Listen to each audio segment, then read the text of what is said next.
Видеоигры можно любить за разные вещи. Кто-то всегда ищет интересные геймплейные решения, которые сделают весь процесс уникальным и необычным. Кто-то хочет получить от игры мощную историю, которая в один момент будет заставлять его смеяться до коликов, в следующий рыдать так, чтобы соседи звонили в полицию, а после всего этого, чтобы игра еще и нагрузила какими-нибудь мыслями, в которых человек будет вариться еще с неделю. Ну а кому-то важнее всего просто соревнования с другими людьми. Но у них у всех есть один общий критерий. Все эти люди хотят получать от игр удовольствие, в какой бы форме оно ни проявлялось. Многим наверняка будет приятно крошить тысячи демонов в Doom, познавать трудности джедайства в Звездных войнах, продумывать каждое движение руля в Need for Speed, чтобы финишировать первым, исследовать огромный мир в Breath of the Wild. Если вам нравится пугать себя в Dead Space, то вы тоже получаете удовольствие уже от собственного страха. А есть еще и больные вроде меня, кого вторая The Last of Us эмоционально выжила так, как это немногим вещам в моей жизни удавалось, и мне это очень понравилось. В эту игру неприятно играть ни в каком понимании этого слова, но в этом и вся суть, и я всеми руками за. Это все к тому, что есть миллион разных вещей, которые люди могут находить для себя привлекательными в играх. Я, например, такой игрок, который прежде всего хочет видеть интересную историю, привязаться к персонажам, которые в ней участвуют. Если игре удается достичь этого, то я готов закрыть глаза на не самый идеальный геймплей и просто плыть по течению, хотя свой предел здесь тоже есть. В то же время я вполне могу приятно провести время в игре, которая сюжет задвигает куда подальше, но в этом случае я хочу, чтобы сам процесс функционировал безукоризненно, как швейцарские часы. Вся эта длинная подводка была для того, чтобы сказать одну вещь. Я считаю, что God of War 2018 года это хорошая игра, где-то даже отличная, но в то же время она не очень. Да, мы делаем это опять. Ведьмак. Эта игра получила квадриллион самых разных наград, высочайшие оценки и игроков, и критиков, сказочно огромные продажи. И я не понимаю почему. Когда я собирался проходить ее впервые в 2019 году, я знал, в какую именно игру я ввязываюсь и какие именно цели она хочет достичь. Они сочетались с тем, что лично я хочу получить от видеоигры в первую очередь, и поэтому я был весьма удивлен оказаться по итогу несколько разочарованным от того, на что я потратил эти 20 часов своей жизни. Я был удивлен оказаться разочарованным хоть в какой-то степени, потому что чаще всего мне везло с тем, во что я играю, и ни до, ни после нее я не встречал много игр, которые не приносили бы мне удовольствия. Даже Celeste, которую я прохожу уже гораздо дольше, чем положено, эти видео сами себя не сделают, и которая уже успела устроить геноцид моих нервных клеток, приносит мне определенный кайф, несмотря ни на что. Но God of War, увы, с этим не справляется. И мои два почти подряд недавних прохождения этой игры дали мне понять почему. Ох, сожрут же меня за это, но да и хрен с ним. Эта игра во многих моментах просто конфликтует сама с собой, и из-за этих конфликтов она не может в полной мере достичь ни одной из вещей, которыми она хочет являться. Это перезапуск серии, которая до этого всегда была линейным кровавым слэшером с каким-то там сюжетом, и здесь эту формулу захотели развернуть на 180 градусов, прикрутив сюда что-то вроде открытого мира, исследования, сложной RPG-образной системы прокачки и, конечно же, многогранную и глубокую историю, но при этом все еще оставаясь верными корням. Проблема в том, что не все противоположности притягиваются и создают единое целое.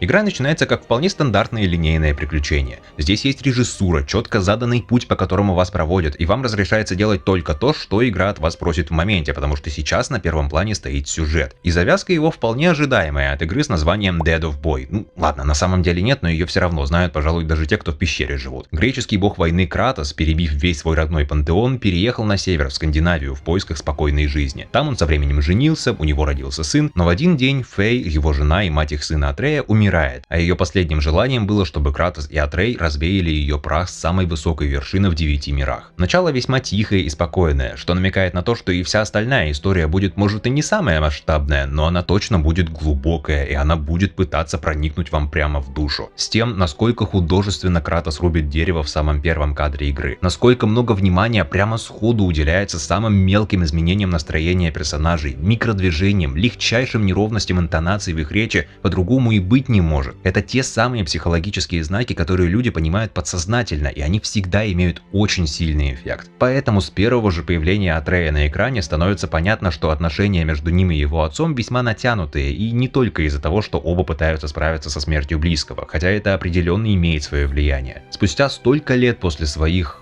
приключений. В Греции Кратос стал, наверное, еще более серьезным, прямолинейным, хмурым и брутальным, чем раньше, а этого у него уже было хоть отбавляй. И смерть его второй жены лишь сильнее взывает к этим чертам. То, что произошло с его первой семьей, и так все это время было частью его существования во всех смыслах. Но Атрей совсем не такой. Он обычный ребенок, которому важно оправдать ожидания родителей от его самого, чтобы им гордились, чтобы он не был разочарованием. И видно, что из обоих родителей Кратос принимал гораздо меньшее участие в воспитании Атрея и меньше с ним взаимодействовал, ибо у него нет практически ни одной общей черты характера со своим отцом. Я, конечно, не эксперт по God of War, но я не уверен, чтобы хоть где-то Кратос хотя бы раз улыбнулся. И тем не менее, первая же реплика Атрея произнесена с улыбкой, полной надежды, что он в глазах отца все сделал правильно. И все это уже понятно за первые же 5 минут игры, несмотря на весьма краткие и деловые диалоги, которые ни слова из того, что я сейчас сказал, не передают прямым текстом. И несмотря на то, что за это время успело произойти. А именно, Кратос всего лишь срубил дерево, они с Атреем приволокли его к себе домой, чтобы закончить погребальный костер, и сожгли тело Фэй, после чего Кратос сразу же дал Атрею задание пойти на охоту. И все это одним кадром, без флешбеков с предысториями или каких-либо еще способов прямо показать персонажей. Если это не великолепная сценарная работа, то я не знаю, что еще можно ей назвать. Охота на оленя — это тест, с помощью которого Кратос хочет проверить, готов ли Атрей к путешествию по миру, полному самых разных опасностей. На одну из них они натыкаются весьма быстро. На них нападают драугры, которые на этих землях буквально повсюду, и поэтому нам представляется первая возможность оценить местную боевую систему, чтобы отразить нападение сих существ. Фундаментально она достаточно простая. Быстрая атака, сильная атака, уклонение и блок, который может быть и парированием, если поставить его вовремя. Однако разные комбинации быстрых и сильных ударов могут приводить к разным комбо-приемам, и оба вида атак можно зарядить, задержав кнопку на секунду вместо простого нажатия, что в итоге нанесет больший урон, а мощный удар может даже подкинуть врагов в воздух, вводя их в стан и давая вам небольшое окно, в котором вы можете беспрепятственно творить с ними что угодно. Однако в отличие от всех своих предыдущих появлений, здесь Кратос пользуется не своими привычными клинками хаоса на цепях, которые позволяли держать врагов на расстоянии и даже совершать массовые АОЕ-атаки, а просто топором, с которым так делать уже не выйдет. Хотя топорик тоже не совсем обычный, им можно кидаться во все подряд, после чего он по вашей команде сразу же вернется вам в руки, благодаря чему можно ликвидировать даже очень удаленные угрозы, при этом продолжая мордобой вблизи, пусть и только лишь голыми руками, нанося этим заметно меньше урона. И вне зависимости от того, чем вы сражаетесь, это всегда будет приятно ощущаться. Спасибо мощным и тяжелым анимациям и самого Кратоса, и его противников, которые в знак подтверждения удара замедляют все действие на долю секунды, и смачным звуком, от создания которых фолио-артисты явно получали горы удовольствия, уничтожая десятки арбузов и издеваясь над самыми разными поверхностями с помощью острых металлических предметов.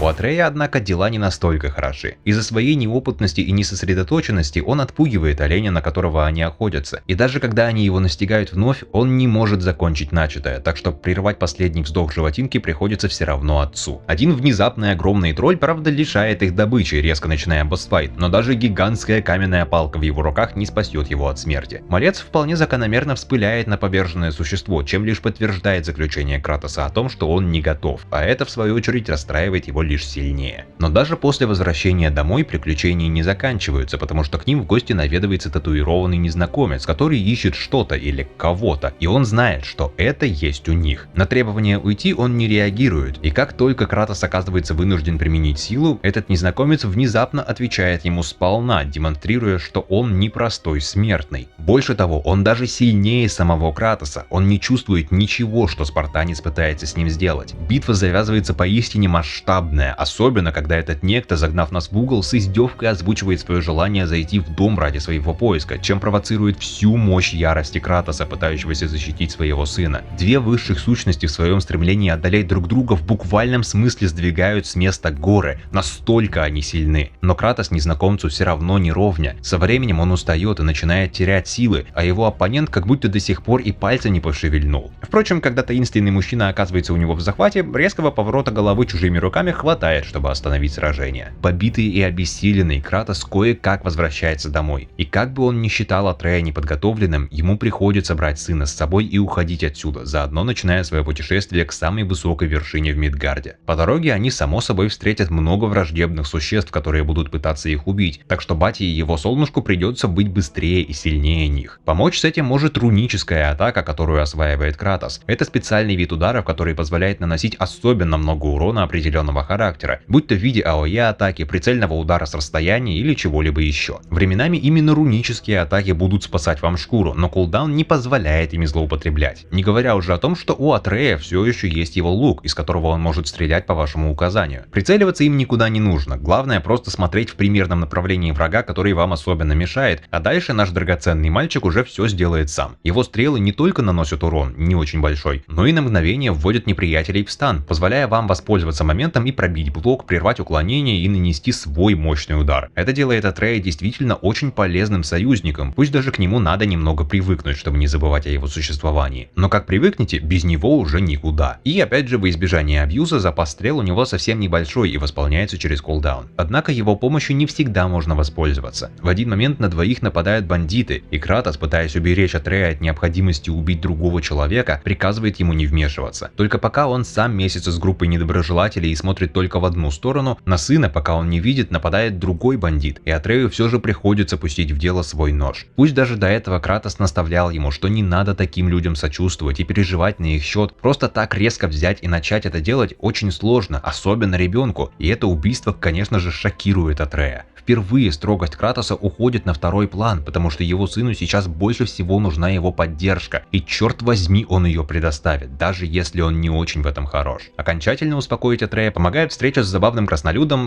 то есть гномом, в смысле дворфом, да хрен с ним. Его зовут Брок, он матерится как сапожник, и он вместе со своим братом как раз сделал тот топор, которым орудует Кратос, и он же может его улучшить. Да и не только сам топор, а еще и все остальное снаряжение вроде брони и дополнений к ней и оружию. За определенную плату в виде разных ресурсов у него можно или повысить уровень уже имеющихся предметов, усилив все их базовые характеристики, или купить новые, которые могут вести себя по-другому. Например, новые наручи, которые, может быть, не настолько хорошо защищают от входящего урона, но зато позволяют вам бить сильнее. Такого рода вещи. Это заставляет подходить к каждому улучшению с умом, что делает эту систему поинтереснее той, что была в прошлых играх, где весь выбор ограничивался тем, во что вы вложите сейчас, а во что позже. При этом в конце вы все равно приходили примерно к одному и тому же состоянию. Двое продолжают свой путь и натыкаются на еще одного тролля, практически такого же, как в прошлый раз, к этому я еще вернусь, после чего удобно подвернувшийся им кабанчик возобновляет их уроки охоты. Атрей поражает цель и бежит за ней, но мы оказываемся в лихолесье, не та вселенная, мы оказываемся в некой туманной части леса, в которой приходится немного поблуждать в поисках мальца. Тот уже успел встретить незнакомую женщину, которая оказывается лесной ведьмой, а кабан на самом деле волшебный и ее друг, так что теперь нам надо исправить свой косяк и помочь его спасти. Ведьма, выясняется, в курсе, что Кратос бог, пусть из чужих земель, и догадывается, что Атрей об этом не знает. Местные боги посторонних не любят и будут вмешиваться в его с сыном дела, так что ведьма советует Кратосу сказать Атрею правду, ради его же сына блага. Но Кратос, весь такой из себя самостоятельный и лучше знающий, что делать, отмахивается и игнорирует совет, раздраженный, что кто-то смеет говорить ему, что лучше для его ребенка. Тем не менее, в благодарность за помощь, и во многом потому, что она поладила с Атреем, ведьма наносит на обоих специальные метки, которые скроют их присутствие от тех, кто может осложнить их путешествие. Дальше их путь идет через затопленную пещеру, а из нее в большое озеро, покрытое туманом, в центре которого стоит одинокая статуя. Руны, начертанные на ней, говорят им бросить свое оружие в воду, и Кратос выкидывает свой топор, который, на удивление, не возвращается. Вместо него из воды вылезает колоссальный мировой змей. Одна из лучших сцен в игре чисто из-за своего масштаба, это не обсуждается. It's the world serpent.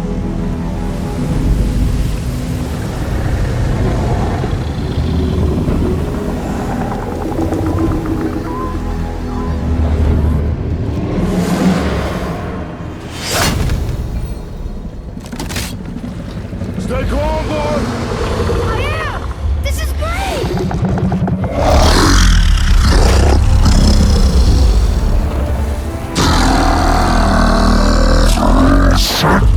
It speaks? Yeah! Mom said he's friendly! What does it say? I don't know!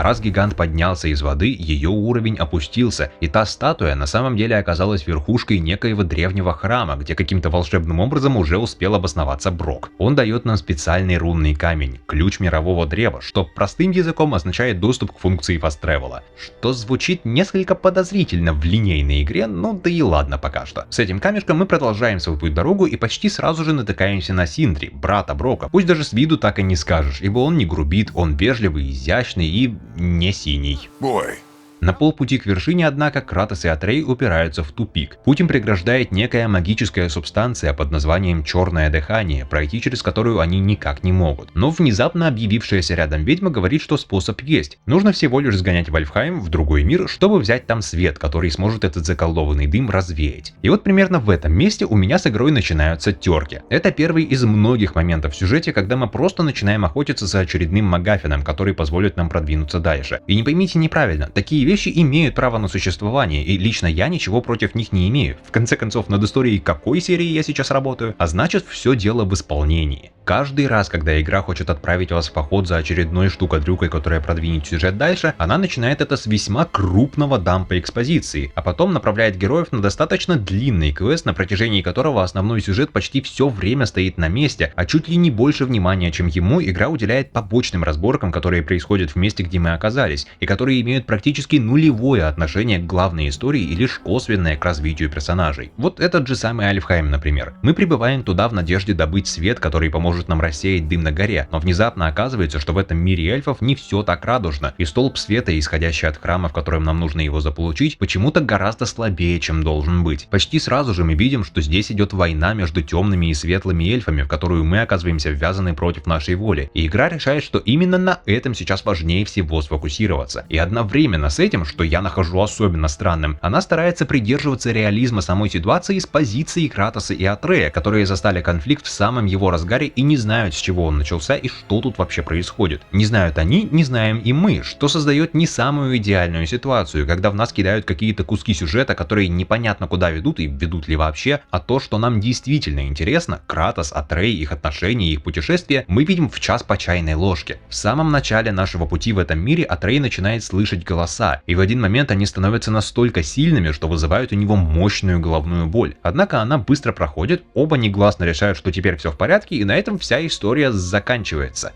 Простите, что? Это важный момент, с пацаном что-то происходит, возможно что-то нехорошее, и мы просто бросаем эту тему, не успев ее начать. И да, я понимаю, что в масштабах всей игры это один из многих предвестников сюжетного поворота, хотя я не уверен, что это такой уж поворот, если применить логику, связанного с тем, что Атрей узнает, что он тоже бог. Но в моменте это выглядит, как будто перед вами начинают нарезать вкусный торт, вы уже в предвкушении, но потом его тут же убирают прямо у вас из-под носа, не дав и крохотный кусочек откусить. Не круто. И пока мы не дойдем до самого центра этого храма света, ничего особо значимого не произойдет. Ни сдвига в отношениях отца и сына, ни какого-либо четкого развития эльфийского конфликта, а это битый час геймплея. Хотя нет, я вру. Через несколько минут после того, как Атрею разрывают голову голоса, это происходит еще раз, только на этот раз голоса другие. Теперь уже точно понятно, что он слышит и светлых, и темных эльфов. Кратос же в ответ заявляет, что на эльфов ему строго пофиг. Ему интересен только магафин, за которым они сюда пришли. Что вполне соответствует его характеру. Превыше всего он всегда ставит основную цель, и Атрей про себя жалуется, что ему вообще на все пофиг, потому что с таким подходом действительно очень просто сформировать такое впечатление. Однако на этом развитие уже точно останавливается на ближайшие минут 40, и мы просто тупо идем вперед.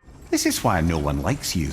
И в этом, на мой взгляд, проблема Кратоса как протагониста видеоигры. Ему плевать на все, кроме той цели, к которой он идет. Его вечно раздражает все, что к этой цели не относится. И через это мне, как игроку, становится плевать на то, что происходит в игре. Атрей пытается спасать ситуацию, будучи как раз тем персонажем, которому все вокруг интересно, которому нравится взаимодействовать с людьми, который дружелюбно ко всем относится. И справедливости ради, в огромной степени именно из-за него я продолжал играть. Но этого все равно недостаточно, потому что несмотря на то, насколько огромное значение он имеет для игры и ее сюжета, он все равно не игровой персонаж, а следовательно он не может вытянуть на себе всю игру. Атрея было достаточно, чтобы удерживать мой интерес к дальнейшему прохождению к нему самому, но на контрасте стоит Кратос, которому важен только его сын и исполнение желания своей покойной жены, и именно за этого персонажа я играю. А раз игровому персонажу оброяль весь игровой мир, то он оброяль и мне, как бы Атрей не пытался это изменить, и попытку он честно предпринимает хорошую. И из этого вытекает проблема проблема со структурой игры. Она начинается как традиционное линейное приключение, но когда мы добираемся до озера 9, она внезапно превращается в своего рода псевдооткрытый мир. По всему озеру и его побережьям раскиданы всякие интересности, мини-сайд-квесты, сундуки с полезным лутом, закрытые за головоломками. И даже за пределами озера появляются свои побочные активности вроде битв с валькириями, одними из самых сильных существ в игре, и даже целые отдельные опциональные миры, которые в основном сюжете никак не участвуют. Но я Кратос, мне все это дело зачем? Я бы не жаловался, если бы, несмотря на такое отношение протагониста к ее миру, игра все равно пыталась бы заинтересовать на свои взаимодействия с ним, но даже если она это делает,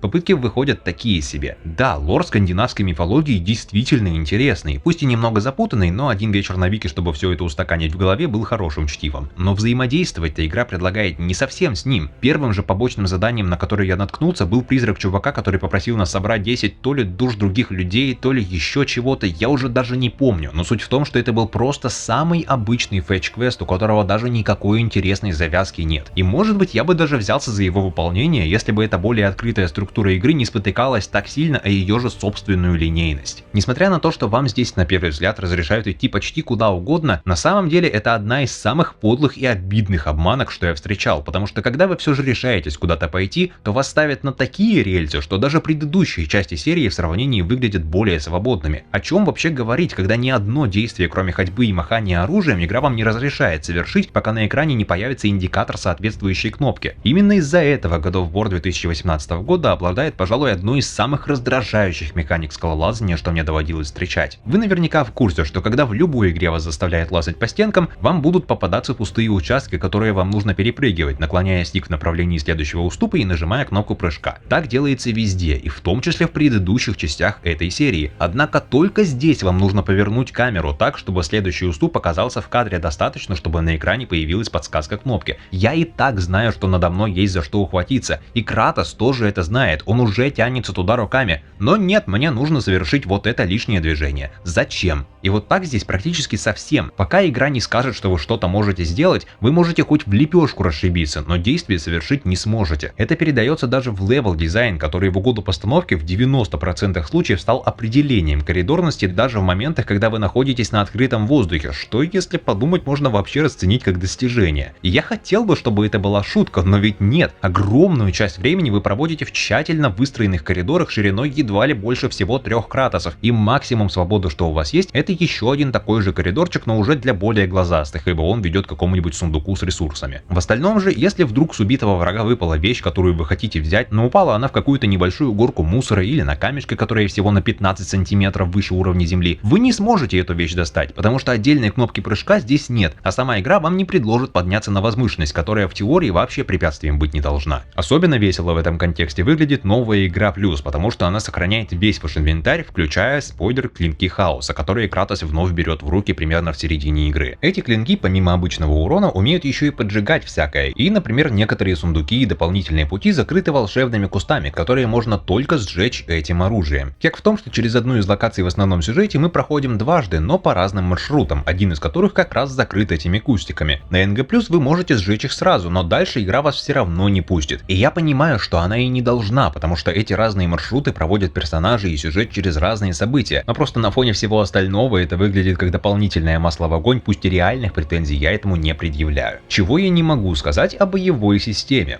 О да. Мое прошлое ее описание — это правда. Механически это действительно неплохая и относительно глубокая боевка, особенно когда вы получаете клинки хаоса и начинаете бегать с 2 разными видами оружия. Отсюда же вам, например, теперь приходится переключаться между ними в зависимости от того, с какими врагами вы сражаетесь. Если у вас на пути стоят мертвецы из местного ледяного ада, то топор, который как раз наносит холодный урон, потеряет свою эффективность, а с огненными клинками вы разделаетесь с ними так просто, как если бы вы отрезали масло горячим ножом. И наоборот, против огненных драугров эти цепные лезвия использовать не стоит, и лучше взять в руки морозный топор. И даже то, что я говорил об ощущениях, это тоже истина. Каждое движение, каждый взмах оружия, каждый успешный удар действительно выглядят и звучат очень мощно и жестоко, как и подобает игре серии God of War. Проблемы начинаются на уровне вашего системы взаимодействия. Уж не знаю, я ли такой криворукий, или проблема в чем-то другом. Справедливости ради, в ближнем бою я никогда не был особенно хорош, мне ближе шутеры. Но когда я вступаю в сражение в этой игре, я никогда не чувствую уверенность, я никогда не чувствую, что я контролирую ситуацию, даже в моменты, когда я явно выигрываю. И дело не в том, что враги здесь настолько грозные, что всего одним ударом могут лишить вас мощного преимущества, а в том, что это тот самый пример боевой системы, в которой ваш ввод зависит от анимации игрового персонажа, а не наоборот. Если мне нужно срочно переключиться с одного оружия на другое, то игра полностью пропустит весь мой ввод, как бы я ни долбил кнопку, пока не закончится текущая анимация удара. Причина, почему я ни в одном из своих прохождений никогда не кидался топором в дальних врагов до тех пор, пока не зачищу всю остальную арену, меня бы просто окружили и начали бы мутузить, потому что я не могу одновременно включить бег и призывать топор обратно. Если я хочу вернуть топор, Кратос переходит в режим воскресной прогулки, а посреди боя это означает просто дать врагам бесплатную возможность ударить вас, возможно даже несколько раз подряд. Из-за анимации же в этой игре я хронически не попадаю в тайминги уклонения. Я вижу, что враг собирается по мне бить, я начинаю жать кнопку уклонения, но Кратос меня не слушается, потому что сейчас он бьет сам, и в итоге я получаю по лицу. Если бы здесь присутствовала отмена анимации, я бы успевал уклоняться. Ради спортивного интереса я решил провести немного времени с боевкой первых 3 частей серии. И хоть ветераны этих игр при виде этого геймплея наверняка уже 100 раз пробили себе лоб от того, как плохо это выглядит, и я признаю, что в этих играх я действительно сосу жопу, но здесь вся вина на том, что мне непривычно сражение с фиксированной камерой и неудобна раскладка управления, когда для уклонения приходится убирать палец с кнопок действия и дергать правый стик. Но не считая этого, даже в оригинальной God of War 2005 года боевая система просто-напросто отзывчивее, не говоря уже о God of War 3. Недавно я наконец-то прошел Star Wars Jedi Fallen Order, и хоть в целом боевка там попроще, чем здесь, но взаимодействовать с ней было приятнее, потому что персонаж делает то, что я ему говорю, и если я получаю урон, то это я или кого-то не заметил, или просто не успел среагировать. Пока я пишу этот текст, я перепрохожу Marvel Spider-Man, в которой боевая система еще проще, чем в Звездных войнах, но опять же, она работает нормально. Если я хочу кинуть в группу врагов канализационный люк, я его просто кидаю тогда, когда я хочу это сделать. Если я хочу уклониться от встречного огня посреди собственного удара, даже если я в этот момент в воздухе, я это просто делаю. Комбо по 50-60 ударов для меня плевое дело, и играю я на максимальной сложности. В то же время в God of War 2018 меня легко могут нагреть обычные драугры, если я просто не вовремя решу сделать длинное комбо. Боссы в этом плане еще хуже, особенно если вы любите пользоваться руническими атаками, а я люблю, потому что обычно они сильно облегчают жизнь. Этих рунических атак в игре достаточно много, вы можете свободно выбирать любые, какие вам понравятся, и со временем даже апгрейдить их, чтобы они были еще мощнее. Единственное, у вас одновременно может быть только одна легкая и одна тяжелая атака. И если вы хотите ее сменить, то придется идти в инвентарь, если у вас там вообще валяются другие варианты. И фишка в том, что некоторые атаки имеют свойство вводить врагов в краткосрочный стан, а некоторые лишают вас возможности двигаться на время, пока вы совершаете удар. Мои комбинации рун и для топора, и для клинков хаоса сочетали в себе как раз по одной такой атаке. И вот хочу я, например, быстро нанести боссу много урона и решаю применить 2 атаки подряд. Сначала ту, что ведет его в стан, а потом добить стационарной. Но тогда очень велика вероятность, что во время совершения второй атаки враг очухается и начнет бить уже меня, а я с этим сделать ничего не могу, потому что идет анимация, и единственный мой ввод, на который откликается игра, это поворот камеры. Шикарно, не правда ли? Все это вместе образует причину, почему в этой игре даже взаимодействие с боевкой, с основной ее геймплейной системой не вызывает у меня никакого предвкушения, а заставляет лишь закатывать глаза, вопрошая, что опять? В Звездных войнах я иногда злобно матерился, когда сталкивался с врагами или боссами, которые требовали четкого попадания в тайминги уклонения и парирования, но до самого конца игры я все равно сам рвался в бой, потому что знал, что лажаю здесь только я, игра меня не подставляет, и если я буду внимательнее, то выйду из схватки победителем, а сражение получится очень эффектным. В Пауке я с радостью закрываю глаза на механически весьма однообразную боевку и при каждой возможности сам лезу с ней взаимодействовать, потому что это всегда большая доза адреналина, завязанная на быструю реакцию, а широкие возможности использования окружения каждый раз приводят к разному развитию ситуации, но ее всегда контролируете лично вы. Но если Кратос не хочет уклоняться от встречного удара тогда, когда я ему скажу, то кто же ему доктор, если после этого он получит в морду? Вот пусть сам с этим разбирается. Я бы даже мог попытаться спустить все это на тормоза, если бы хотя бы те же битвы с боссами были мощными и зрелищными, но даже этого игра предложить не может. Ну как, здесь есть сражение с тем незнакомцем, который на самом деле оказывается Балдуром, местным богом, битва с Магни и Моди, сыновьями Тора, предводитель темных эльфов Свартал-Йофур, и один раз нам даже приходится сразиться с огроменным драконом. Но первые 3 в целом-то весьма спокойные по меркам серии. В плане геймплея они вообще почти ничего не меняют в сравнении с обычными стычками, а один большой дракон на 20-часовое прохождение — это просто несерьезно. За то, чтобы заполнить эфир, игра игра просто утапливает вас в бесконечном количестве одинаковых босс-файтов с одинаковыми троллями и одинаковыми древними. Одинаковыми в самом прямом смысле, какой только может быть. Единственное отличие между ними всеми заключается только в названии, расцветке и изредка количестве здоровья. В остальном же это абсолютно одинаковые боссы, которых даже на основном сюжетном пути вы повстречаете очень много. Слишком много. Слишком много уходит и времени на магазин. Практически все, на что я уже успел нажаловаться выше, я с какой-то натяжкой еще могу понять. Но вот на кой черт этой игре нужна система прокачки в стиле современных RPG с сотнями предметов разных уровней редкости, повышающие ваши статы на 1,5% каждый, это выше меня. Вот честно. Здесь не настолько широкое разнообразие врагов, чтобы оправдать наличие такой системы, хотя игра пытается делать вид, что это так. Потому что одна вещь, которая делает такую систему уместной, это выбор каждого предмета по его сильным сторонам и слабостям. И эти сильные стороны и слабости должны взаимодействовать с каждым аспектом боевой системы. Броня должна не только давать вам большую защиту от входящего урона или повышения уровня здоровья, но и использовать систему элементального урона, чтобы у вас получался интересный выбор из разряда «мне сейчас взять вот эти доспехи, которые сильнее защищают от обычного урона, но на стихийный урон никак не влияют, или же вон те, которые хорошо защищают от огня, а с ним я сталкиваюсь часто, но чуть слабее в целом». В God of War же этот выбор задействует настолько редко, что его считай и нет. Враги могут наносить вам урон огнем, холодом или ядом, но при этом предметов, которые могут вас от них защитить, здесь кот наплакал. Вместо этого довольствуйтесь либо отсутствием дополнительных эффектов в принципе, либо выбирайте из максимально нишевых вариантов вида «есть крохотный шанс, что при получении урона вы можете получить немного заряда спартанской ярости, которую вы и так в достаточном количестве набираете с каждым нанесенным по противнику ударом». В итоге на выбор подавляющего большинства имеющихся здесь предметов будет влиять только соотношение того, какие из основных характеристик они улучшают больше, а какие меньше. Это неинтересный выбор, особенно в контексте того, что по ходу игры вы очень редко будете встречать действительно новые виды врагов. В основном вам будут попадаться вариации уже существующих, которые как раз будут просить от вашего снаряжения дополнительных эффектов, и которые со временем еще и повышают свой собственный уровень. Раз уж на то пошло, то гораздо уместнее здесь смотрелась бы более простая система, которая просто линейно увеличивала бы ваш уровень силы. Но вместо этого я вынужден по 10 минут сидеть в меню и думать, какие из 328 волшебных камней с абсолютно на раз-два запоминающимися названиями мне запихнуть в новые наручи, чтобы хотя бы вернуть на прежний уровень силу рунических атак, которыми я пожертвовал ради усиленной защиты, потому что мне пришлось это сделать, хотя в этом не было никакого смысла, учитывая, как здесь работают прогрессия и боевая система. Ситуацию мог бы облегчить хотя бы визуал, если бы у вас хотя бы время от времени возникал выбор между очень красивой броней и мощной броней. Но, увы, даже выглядит большинство предметов здесь так себе.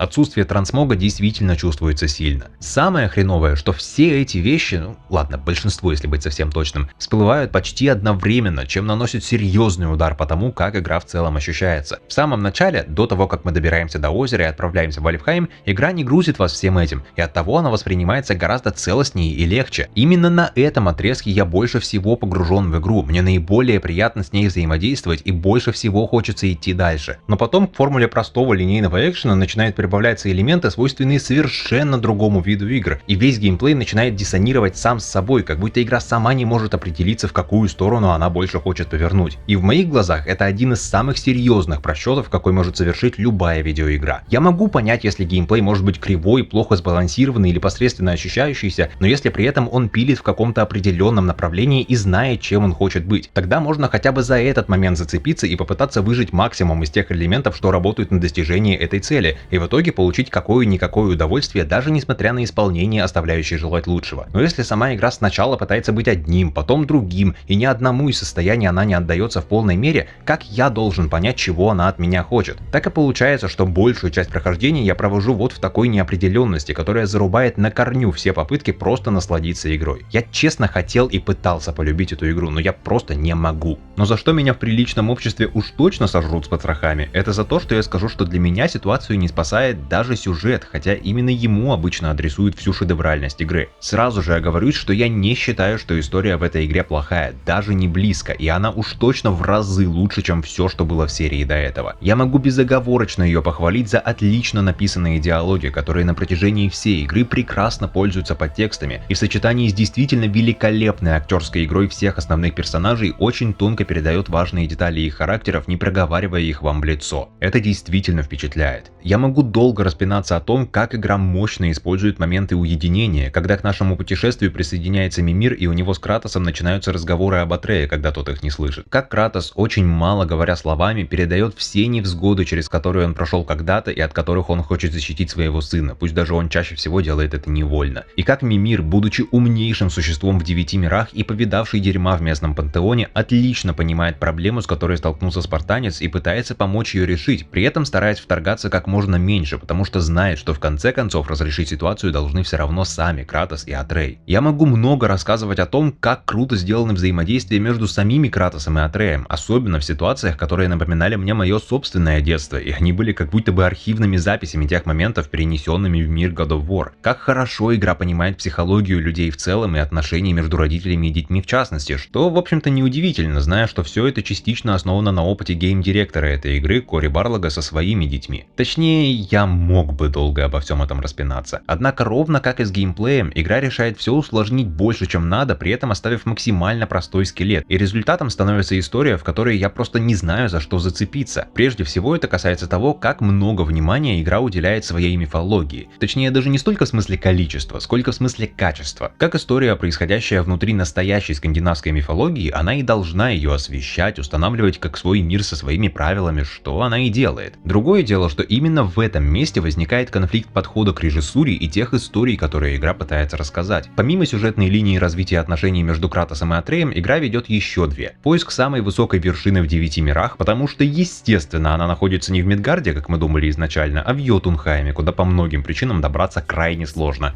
That's Inconvenient. И раскрытие нашего антагониста Балдура через его собственные отношения со своей матерью, которая оказывается та самая ведьма, которая на самом деле и не ведьма вовсе, а богиня Фрея. При всем при этом игра ни на секунду не придает свою манеру постановки одним непрерывным кадром. Пусть даже она в этом не первая, не забываем про Dead Space 2, это все равно действительно впечатляющее достижение, как ни крути, и даже финальные титры не прерывают действия. Это выглядит поистине круто. Однако вместе с этим такой подход накладывает и определенные ограничения. Одно из главных таких ограничений это как раз сложность переключения между сюжетными линиями. С традиционной неоднокадровой постановкой вы можете в любой момент закончить текущий кадр и переключиться на другую камеру внутри одной сцены, или вообще сразу же перенестись в абсолютно другую сюжетную линию, происходящую в совершенно другом месте или в другом промежутке времени, не говоря уже о смене перспективы персонажа, от лица которого освещается действие. Технически провернуть такое можно и в однокадровой съемке. Яркий пример — Бёрдман Алехандро Гонсалеса Иньярриту. Однако для этого нужно очень хорошо знать, что ты делаешь, чтобы получился действительно плавный и незаметный переход из одной сцены в другую. Нужна определенная работа со светом, определенный ракурс камеры в окончании исходной сцены и начале новой, а это диктует уже то, в каких условиях должны происходить обе сцены, в каких локациях, в какое время и так далее. В кино запилить такое можно относительно легко, а вот в игре в силу ее интерактивной натуры уже не очень, тем более в игре формата God of War. Весь прикол в том, что для полноценного понимания сюжетных линий помимо отношений бати и его сыночки вам требуется знание лора мифологии, какие конфликты происходили между местными богами, что они делали в тот или иной момент, кто с кем против кого сражался, кто что от кого и зачем скрывал, такого рода вещи. И хоть скандинавская мифология не очень обширная, но она достаточно богатая на интересные истории, многие из которых важны для понимания общего сюжета игры. Почему союз Одина и Фрейи был так важен для двух враждующих божественных фракций? Как это в итоге повлияло на саму Фрейю и Балдура? Какое отношение к этому имеет Йотнар, мир гигантов, и почему такую большую роль в этом играет Тир, местный бог войны? Это на самом деле крайне любопытная связь событий, которую действительно интересно распутывать, и в некоторых моментах однокадровая постановка работает в пользу этого. Например, в истории Фрейи и Балдура. Благодаря однокадровости она обретает развитие и напряжение, которого иначе бы не было. Примерно до середины игры мы не знаем, что лесная ведьма — это богиня. Да что там, мы даже ее имени не знаем. Но когда мы вместе с Кратосом и Атреем, благодаря свежесрубленной голове Мимира, узнаем, что на самом деле она Фрея, спартанец все прекрасно озвучивает сам. You are God. Leader of the Vanir, once yes, but no longer. You did not think it important to tell me. Are you really going to lecture me about that? Really, boy. But Now. You're welcome!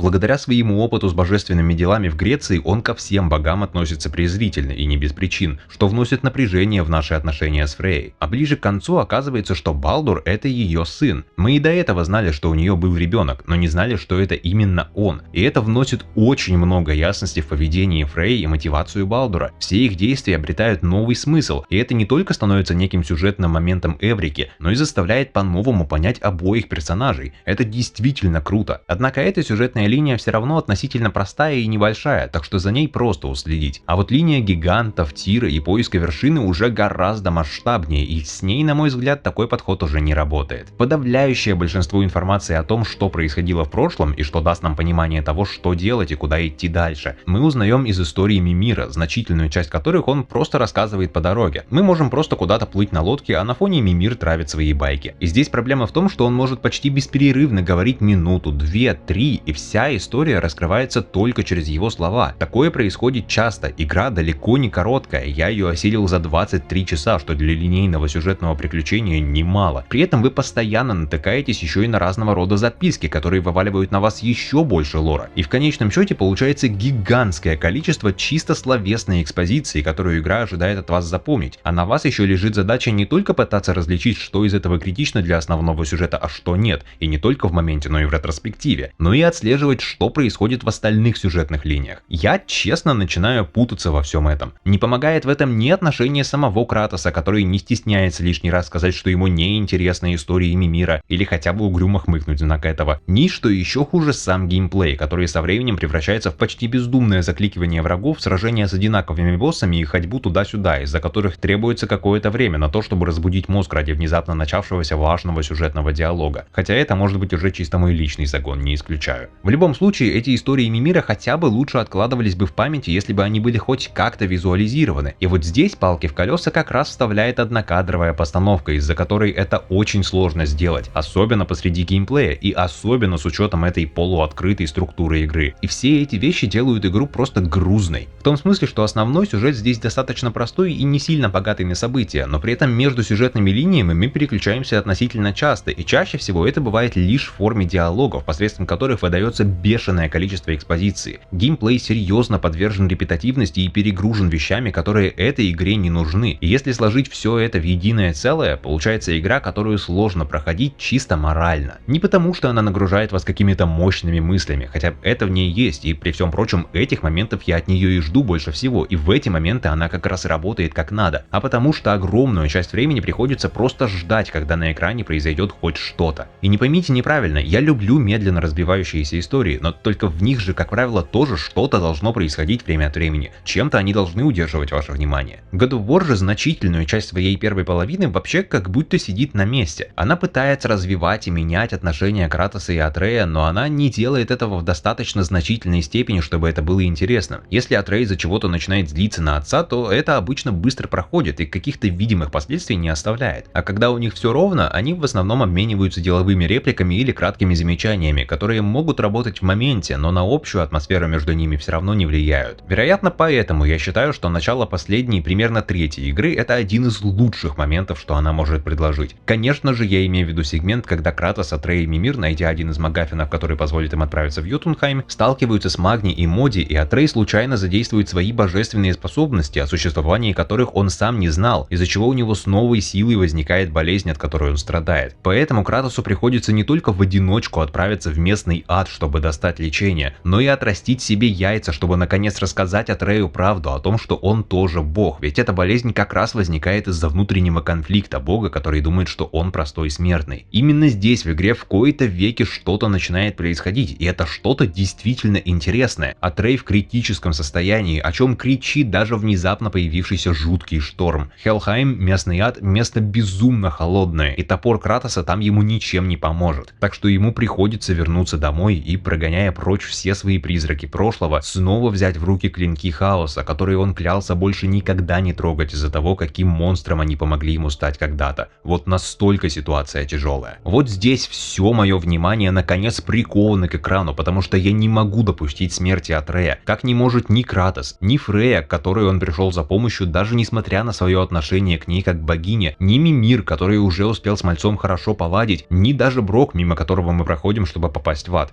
все на самом деле не так, как это прозвучало. Просто он обосновался в том храме на озере 9, который позволяет перемещаться между мирами. Всем важно, чтобы парень снова встал на ноги. И мне тоже, хотя бы потому, что он приносит столько света в этот мир. И даже сама игра в кои-то веки не использует все время мира, чтобы привести Кратоса к цели, а уделяет этому ровно столько, сколько нужно, и ни минуты и больше. В конце концов, лечение срабатывает, и Атрей возвращается в наш мир. Он наконец заставляет своего отца рассказать правду о том, что с ним происходит, и эта сцена все говорит за себя. You said I was cursed. You think I'm weak because I'm not like you. I know I was never what you wanted. But after all this, I thought maybe things were different. You do not know everything, boy. No. But at least I know the truth now. The truth. The truth. I am a god, boy. From another land far from here. When I came to these shores, I chose to live as a man. But the truth is, I was born a god. And so were you.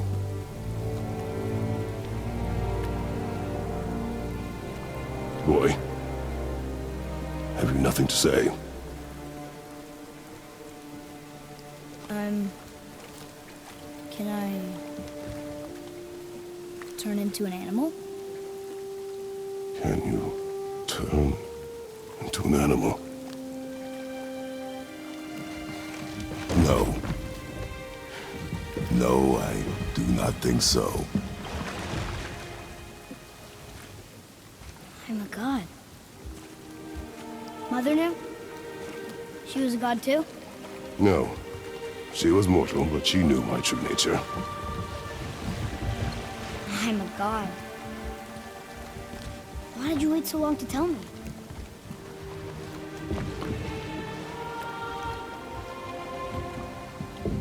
I had hoped to spare you. Being a god, it can be a lifetime of anguish and tragedy. That is the curse.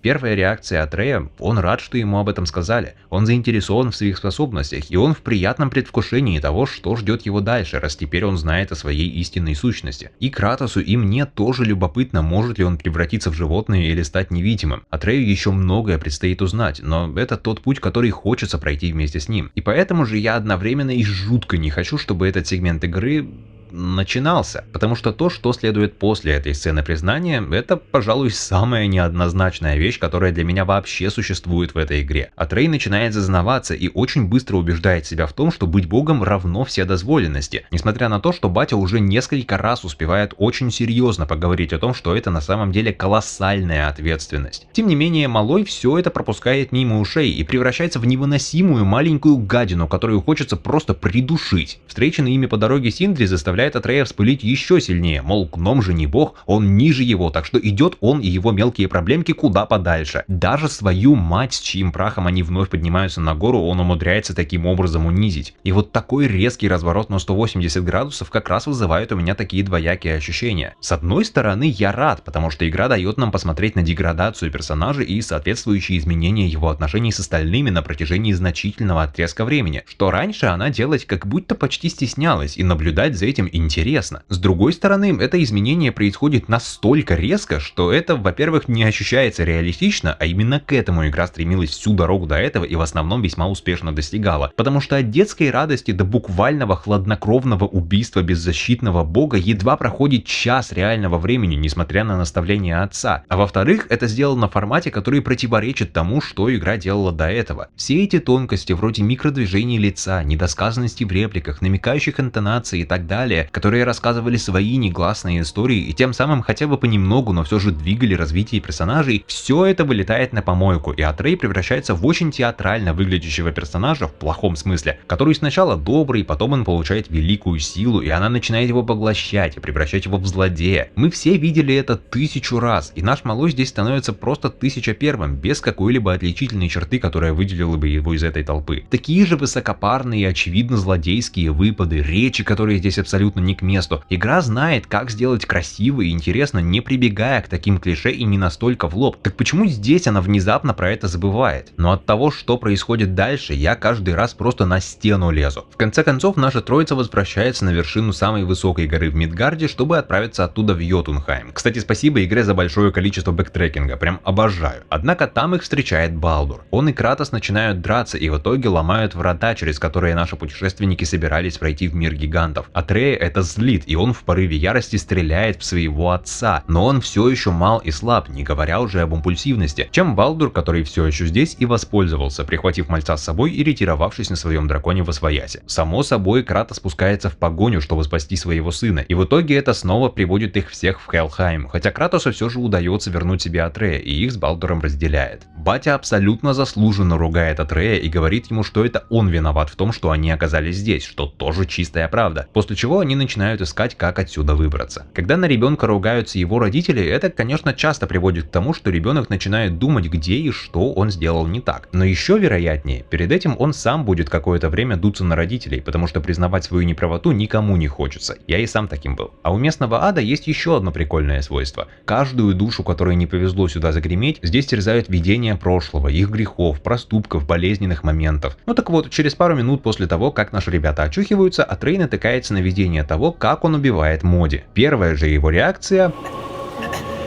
Wasn't me. I couldn't have done that.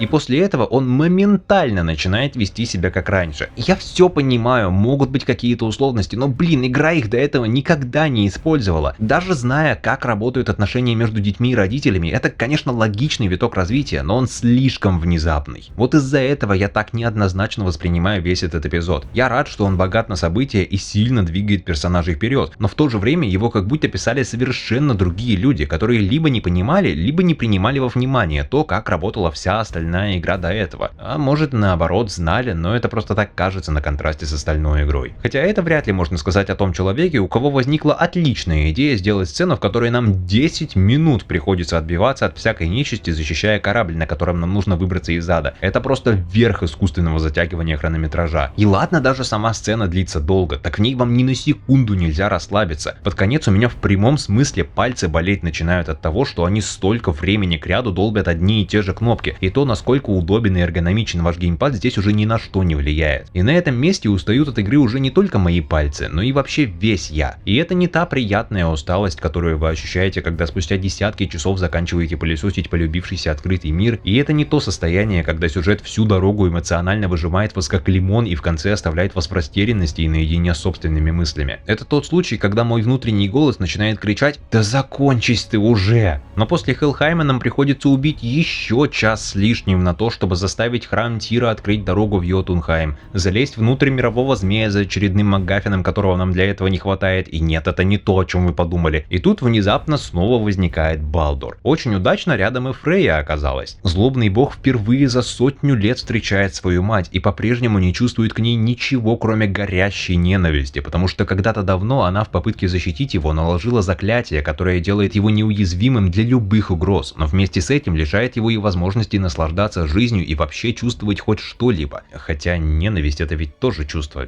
Я что, сюжетную дыру нашел? А раз тут такая встреча, то он решает наконец отомстить за это и убить свою мать. Кратос пытается его от этого отговорить, но тот уже слишком далеко зашел, так что короткая словесная перепалка быстро превращается в жестокую битву колоссальных масштабов. И вот честно, можете назвать меня ленивым или каким угодно еще, но у меня уже правда нет сил здесь что-либо разбирать. Кто проходил игру, те уже знают, что само собой наши побеждают, но Балдур все равно рвется убивать маму, так что ему самому приходится свернуть шею. Фрейя, конечно, всяко проклинает Кратоса за то, что он отнял у нее сына, но а нашим остается только отправиться в Йотунхайм и развеять прах Фей, теперь уже по-настоящему и без приключений. И на вершине спартанец впервые обращается к Атрею не просто по имени или своим дежурным «бой», а словом сын. Типа он уже вырос, а само путешествие сблизило их и научило Кратоса быть лучшим отцом и лучшей личностью. Это все круто, конечно, но я уже просто устал и хочу спать. Чисто для ясности, я не ставлю своей целью как-то захейтить игру или назвать ее плохой. Сделать последнее у меня просто язык не повернется, потому что с первого же кадра видно, что студия Санта-Моника вложила в игру всю свою душу, все свои силы и попыталась сделать абсолютный максимум, чтобы создать наиболее убедительный мир и персонажей, которые чувствуются живыми ровно настолько же, как и я с вами. Это видно по каждому малейшему орнаменту на какой-нибудь колонне, по каждому тщательно созданному пейзажу, по каждому микроскопическому движению мышц на вечно серьезном лице Кратоса, слышно по каждому звуку стучащих друг от друга клинков на его спине и по каждому едва заметному изменению интонации любого персонажа, что говорит в конкретный момент. Во все это и еще миллион других мелочей, которые вместе действительно выстраивают мощнейшую общую картину, было влито невообразимое количество труда, и с моей стороны было бы просто кощунством сказать, что его результатом вышла плохая игра. И не только кощунством, но и простой ложью и лицемерием, потому что в очень многих местах она на самом деле работает очень хорошо и где-то даже трогает за живое, а значит в основном студия все сделала правильно и игра более чем заслуживает признания. Но шедевр ли это на все времена, как многие говорят? В этом я не уверен, потому что одновременно с этим игра содержит много вещей, которые, на мой взгляд, или могли бы быть сделаны лучше, или конфликтуют с ее основной задумкой, или вообще здесь не нужны. Я не понимаю, как после более чем 10-летнего опыта работы над одними из лучших и самых известных слэшеров в индустрии можно было сделать такую боевую систему, которая даже мне, как далеко не эксперту в рукопашке, дает ясно понять, что в половине случаев я лажаю не из-за своего скилла, а из-за самой игры. Я не понимаю, зачем этой игре ее псевдооткрытый мир, побочные активности и система прокачки, которые не только не привносят в общий опыт ничего полезного, но и активно мешают игре быть простым линейным приключением, каким она явно стремится быть, вводя в процесс огромное количество уводящей в сон рутины. Единственное объяснение, что я могу найти, это попытка попасть в современные игре тренды, когда делать открытые миры стало просто модно и типа круто. Я вижу, что этот сюжет не столько про саму цель, сколько про путь к ней, и под этим имеются в виду персонажи, а не то, куда и зачем они ходят. Но это не отменяет того, что структура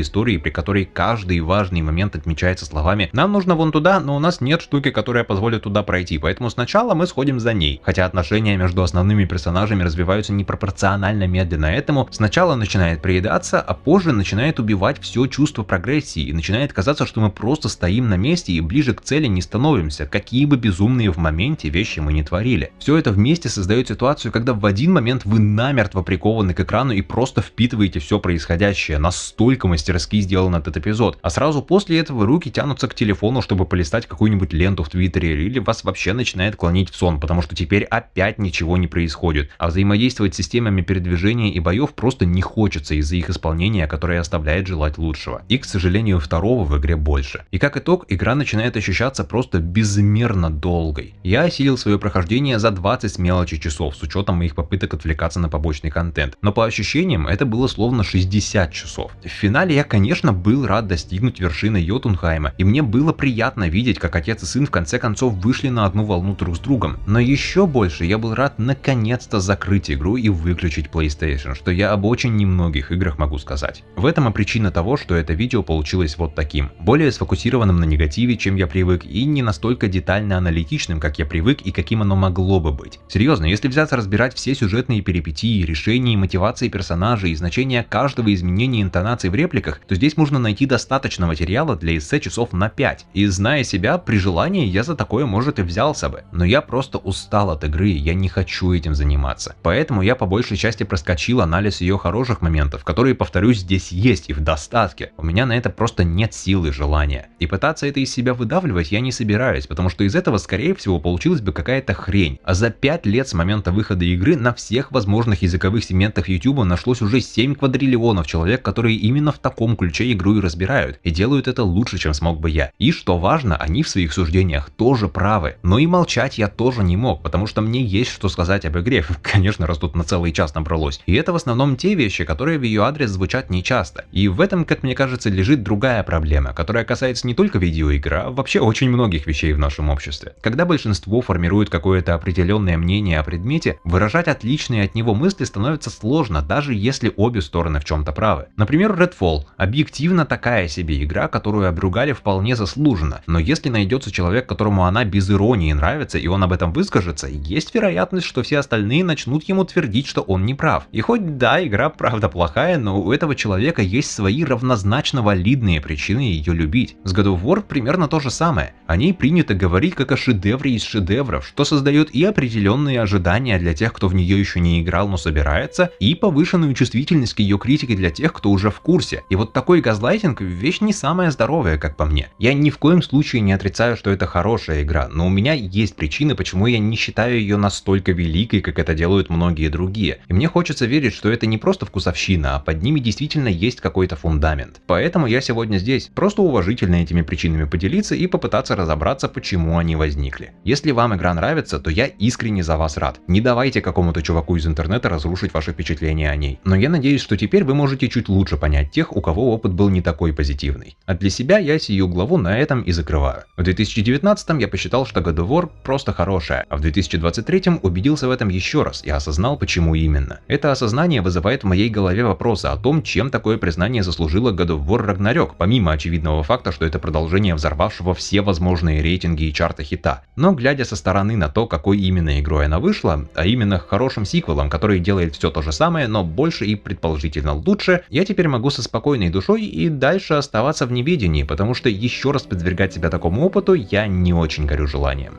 God of War хорошая игра, но больше я в нее играть скорее всего не стану. Спасибо за просмотр.